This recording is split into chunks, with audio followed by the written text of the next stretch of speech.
आज मैं एक बहुत ही गहरे चिंतन में उतर आया हूँ। पता नहीं मुझे इस प्रकार की विद्या जन सामान्य में देनी चाहिए या नहीं, लेकिन मित्रों, एक सिद्ध तांत्रिक व्यक्ति ही मेरी इस बात को समझ सकेगा।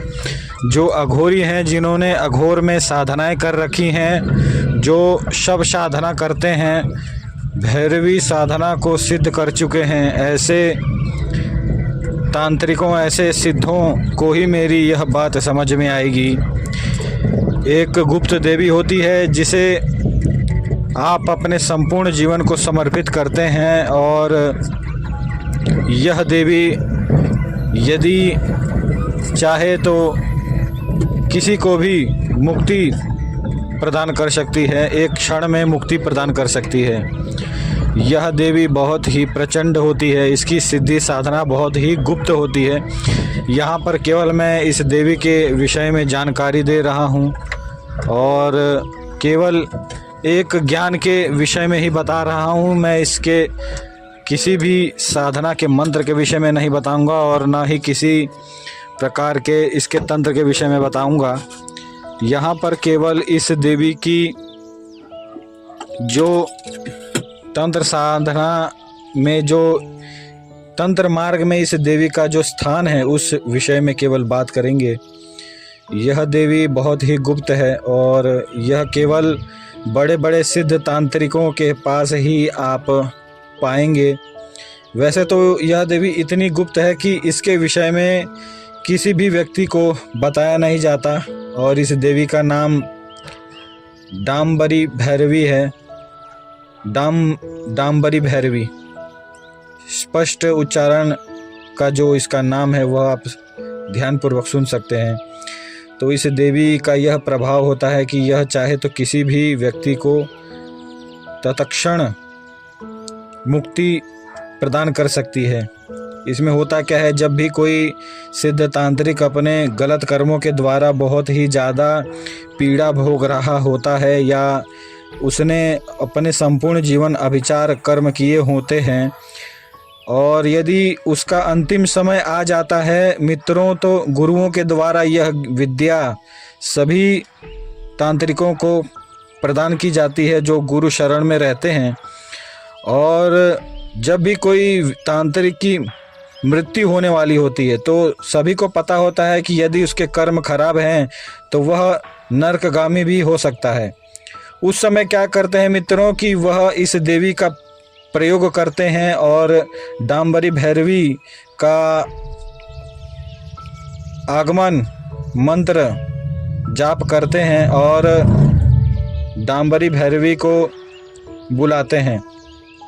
इसके बाद क्या होता है कि यह देवी प्रत्यक्ष प्रकट होती है और उस तांत्रिक को पूछती है कि तेरी क्या इच्छा है।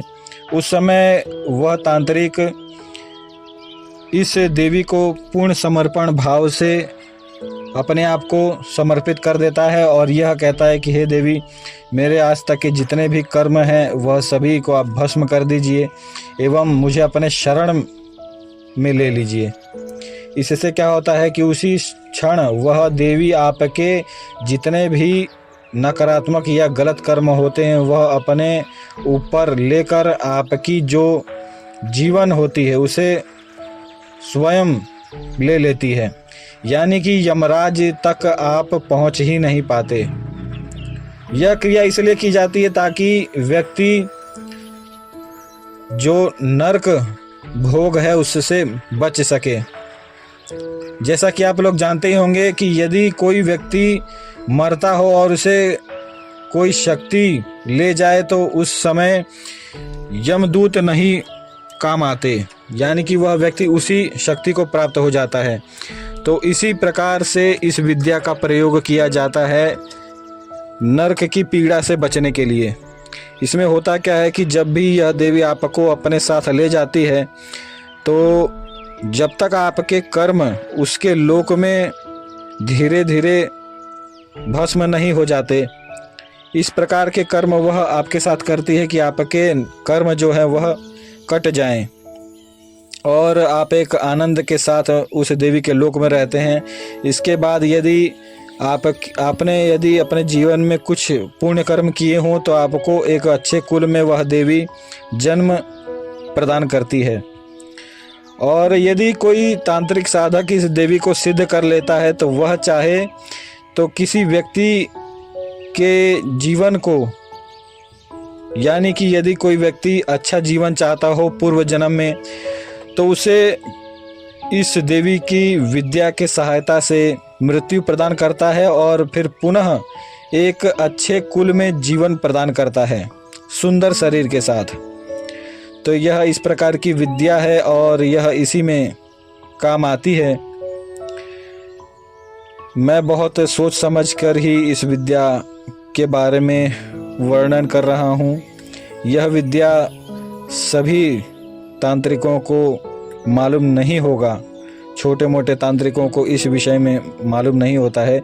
जो विंध्य के क्षेत्र में है या जो कामाख्या के क्षेत्र में सिद्ध तांत्रिक होते हैं, जो गुरु होते हैं, वही इस प्रकार के विद्या के विषय में जानते हैं।